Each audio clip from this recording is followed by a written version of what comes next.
Before I jump into this video, I need to reiterate, I like Big Brother a lot. I like the game and social strategy, the kooky antics, and unintended humor. But by that same vein, like a good friend, I don't think it's a bad idea to be critical of its flaws. And buddy, pal, guy, friend, these robberies are perhaps the worst of your flaws. Ladies and gents, internet, my name is Peridiam, and to the casual observer, what we're about to talk about in this video may seem innocuous and circumstantial, but to the trained eye, it's the bane of our superfan existence. Here are who I believe are the top 5 most robbed Big Brother players, starting with number 5. Can we talk about Big Brother 9 for a hot minute? The number 5 most robbed player is Sharon from that season, who should have finished at least in 3rd place, but instead was evicted in 4th place. And that's the robbery. This woman was remarkably close to winning the season until she became the victim of one of the most bizarre moments in the history of the show. The Final Four HOH was a typical true-false fact-fiction competition, get the most points after several questions, and you become the next HOH. And going into the final question, Sharon held the lead by 1 over Ryan. The last question was, there's still a pre-existing relationship in the house. Fact or fiction? Which there clearly wasn't. Sharon says there isn't. Ryan throws a Hail Mary, knowing that the obvious answer is probably that there isn't. He says there is.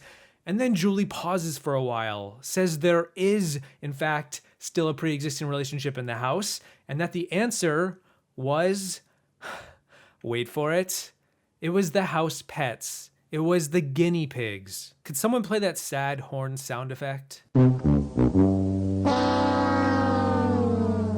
What a janky question with a random answer. This is so convenient, too convenient for my liking. If you rewatch this moment, why did it take Julie 10 seconds from the moment that the players locked in their answers to her telling us the answer is beyond me. Everyone knows Jacob and Sharon and Ryan and Jen were 2 pre-existing relationships in the Big Brother house, but there is a 3rd pre-existing relationship still in the house. Answers, please.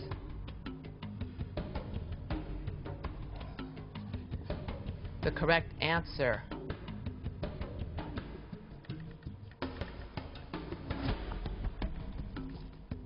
The correct answer is fact. It's just such a very strange moment overall, and it led to Sharon losing the comp and then getting evicted soon after. For such a dumb question with a bizarre tinge of circumstances surrounding it, I gotta call this a robbery. Number 4. As someone who's been watching the feeds for over a decade, this one hits the hardest because I watched the aftermath of this one live, second by second, like a slow-moving train wreck, and it really annoyed me. The 4th most robbed Big Brother player is Shelly Moore from Big Brother 13, and I know a lot of you already know what I'm about to talk about. Shelly gets robbed at the final 6 when surreptitiously the twist of Pandora's box shows up and is accepted by the current HOH Portia, which, by the way, she has said postseason she didn't really have a choice. By opening the box, a new twist was unleashed on the house that made everyone pair up with another player. If either player won the veto, both players in this pairing would be safe. Given that the current dynamic of the house was 4 versus 2, and the 2 at the bottom were underdogs and popular fan favorites, that being Rachel and Jordan,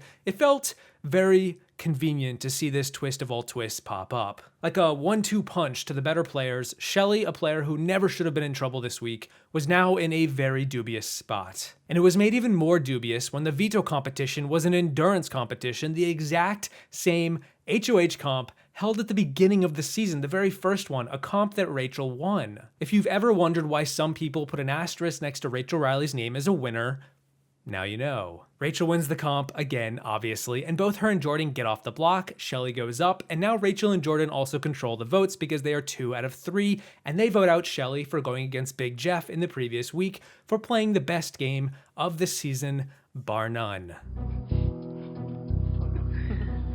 I've unleashed the duo twist back on the house for 1 week. Surprise! The duo's twist is back for 1 week. That sucks. This is like the best twist Surprise! Number 3. Speaking of Big Jeff and Jordan, let's talk about Big Brother 11. Let's talk about an incredibly overpowered twist that has no right to exist, let alone be given to a player by the hands of America. Kind of like Paul's pendant of protection, it just feels insulting to have a scenario where it is blatantly obvious what's going to happen and is enormously powerful and feels incredibly convenient. Entries like this one and the previous one are why I do not support production helping my favorites despite them doing poorly year after year, because when the shoe is on the other foot, it is embarrassing to watch. And it makes me embarrassed to watch the show because there is so much better stuff beneath the surface, but not when this is the surface. But I digress. America votes for one player, their favorite player, Big Jeff Schroeder, to have the most powerful twist in Big Brother history, the coup d'etat. Congratulations, Jeff. You have been selected by America to receive the special mystery power. The power of... what? Coup d'etat? Coup d'etat. The coup allows a player to overtake the current HOH's nominations and replace them with their own, and they can do this right before the eviction vote is about to happen. So it removes the strategy for the entire week to give one player an easy get out of jail free card at the behest of the fans who just can't handle getting their way. So Jeff's ally, Russell, is in trouble, about to get evicted, and Jeff, of course, does the obvious move and uses the power. He takes Russell off the block and puts up Jesse and his number one ally, Natalie, the two players leading the charge against Jeff and his alliance. Jesse gets evicted with no way to counter this hidden last-minute power despite playing a great game all season up to this point. I just want to be able to be here and keep playing and don't have to worry about this wizard power, but only the HOH and the POV holder are safe from the power, so it ain't over till it's over. Jeff, who would you like to put up in his place? Sorry, buddy. In the words of Danny Donato, this is so frustrating. It's the equivalent of someone just stealing your queen chess piece off of the board halfway into a match that you're dominating for no good reason. Jesse may have been the only returning player and thus had a bit of an advantage in that regard going into the season, but nonetheless, he did not deserve to go out like this. But I was America, and I didn't like Jesse last season. Oh, you're blaming him. Throw a dart at a You're board and blaming figure it out. America from last year, not like you, for not giving you the power coup d'etat. Why didn't you play a little harder? Number 2. My top 2 are on completely different ends of the spectrum when it comes to getting robbed. I could make a case for either of them being at the top, but for right now, I will be sticking with number 2, who is Eric Stein from Big Brother 8, a player who barely got to play Big Brother, despite making it all the way to the final 5 of this season. BB8 had an overarching season-long twist called America's Player, in which one player, in this case Eric, was controlled by America from outside the house. America would vote each week on who Eric should target for eviction, who he should vote for on eviction night, and in the event that he won HOH or veto, what he should do with it. So Eric wasn't really playing his own game. He agreed to these terms before he went into the house, and so when he lost the game largely thanks to America, I can't say he was totally robbed, could I? Here's why I have Eric this high, arguably deserving of number 1, despite him doing quite well on the season, despite not controlling his own fate. On day 55, Eric's number 1 ally, Jessica, won the HOH and considered backdooring Danielle Donato. She nominated 2 initial targets, Amber and Zach, to keep the Donatos at bay until after the veto comp. On day 57, Eric goes into this veto comp, OTEV, and wants to win it so that he and Jessica can ironically control their own fate. Maybe take Zach or Amber off the block and put up Danielle. Eric wins the veto, and now the two of them hold all the power. Do they go turn on the Donatos, or do they wait and go with them to the final 4? Jessica pushes for Eric to use the veto, but Eric isn't so sure. Even though they would control the votes, regardless of Eric not actually controlling his vote thanks to America, he seems to be riding the fence all week up until the veto ceremony. And then, 2 days later, day 59, despite Eric telling us in the episode, in the diary room, that he wants to honor whatever Jessica wants to do, which is backdoor Danielle, Eric doesn't use the veto. Amber stays on the block and gets evicted soon after. But Eric never tells us why he never used the veto. He says it was because America wanted Amber out, so he chose to give them their wish. But that's not actually the truth. We have now had 2 definitive opportunities to get rid of them, and we could have wiped them out. We chose not to, they need to go with Jessica out of the game. This was entirely on me. It was my time to step it up and prove it. I didn't want basically the actions to be dictated for Jessica and myself. I wanted us to dictate the actions. My first veto win. It feels great to be able to get Jessica's back. I feel like I came through in the clutch, and it feels good. Of course, you know that a lot of my decision is going to be based on honoring and respecting what Jessica wants to do as head of household. Is it really a benefit to keep both of them? I don't. This might be like the biggest mistake like ever. There's definitely a possibility that Eric has a secret agenda, and I wouldn't put it past him.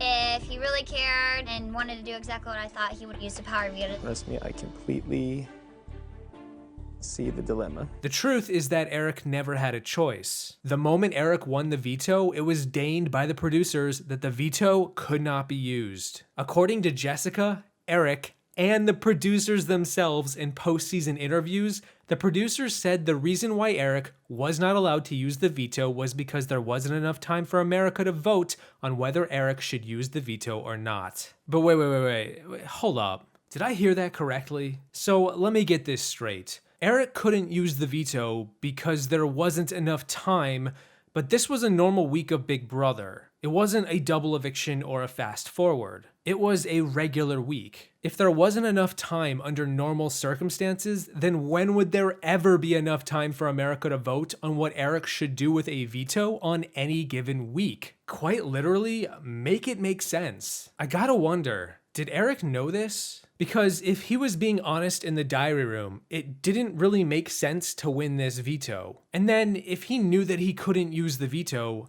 just how much of his strategy for this week and really the entire season was predicated on this restriction. Because if you watch the episode, it doesn't seem like Eric knows that this restriction is in place with the veto, that he couldn't use it if he were to win it. Certainly, the producers never made it known publicly, which to me makes it highly convenient he suddenly can't even consider entertaining the idea of backdooring a Donato in a week where they were absolutely in peril. If you ask me, my theory is that Eric was strong-armed by production to not use it to keep the Donatos intact. It was a bad game move for Eric to not use it, but he apparently had no say in the matter, and then both he and Jessica were evicted back-to-back right after, when instead they could have possibly been in the final two if not for this one moment. Which is crazy to think about. If Eric won like every single veto of every week, which didn't happen because he pretty much didn't play in any of the vetoes, but if he did, and if he won, all of the strategy from the veto to the veto ceremony would be totally pointless. And just from a game design perspective, that's terrible. Also, just gotta say, Amber got screwed too. A lot of players got screwed by that twist. I'm looking at trying to think of what's the way that we get to the final four, even if it's against hard competitors. Even if it's against hard competitors.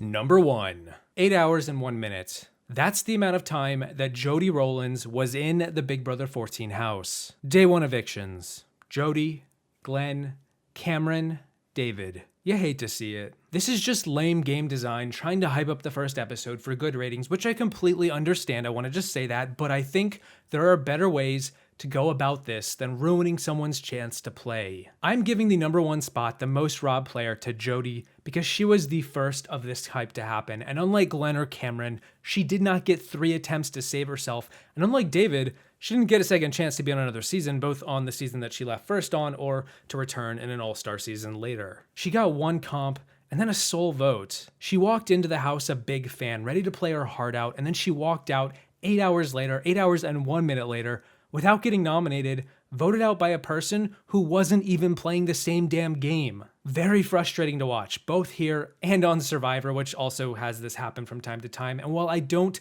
chalk this one up to production trickery like the other ones, I do still think day 1 evictions are unnecessary and don't make this season any better. I'm here to watch these fresh faces play the game that I love, to root for or against them over time, but if they don't even get the time to play, what is this if not a waste of time for everyone? Damn it, I say give Jody a second chance. I deserve to be here. I worked my butt off, I smacked myself in the face, I got a fat lip, both of my lips hurt, my teeth hurt. I did the best that I could do, and that's all you can really ask for anybody. So that is going to be my top 5. And let me just remind you guys, the first thing I said at the start of this video was that I like Big Brother a lot because I do. Despite these robberies that I believe deserve to be talked about under a critical lens, I still love this show. I think Big Brother gives a lot and is fun to watch for so many reasons that I won't even talk about right now, despite what this video is talking about. And hey, you know what? Nothing's perfect. Like a true friend, I'm just calling it out on its bullspit. Because if nothing else, that's what friends are for. Either way, let me know if you think there's anyone that I missed that should possibly be in this top 5. Honorable mention, by the way, to Frankie and the reset button on Big Brother 16. And I want to quickly say thank you to my top tier patrons for the big support, the ones on the screen right now. It means a lot. Don't forget, y'all, sometimes you gotta put emotions behind you and do what's best for your game. Use the veto on Amber on your way out. And I will see you in the next one, once I start a petition to bring Jody into the All-Star 2 house as a secret neighbor. Well, you'll all be happy to hear that there is one more prize to hand out tonight. All week long, America has been voting for America's favorite house guest. And whoever gets the most votes takes home $25,000. Jody. And I will announce whom America chose a little later on. Up next. Jody. Congratulations, Frank.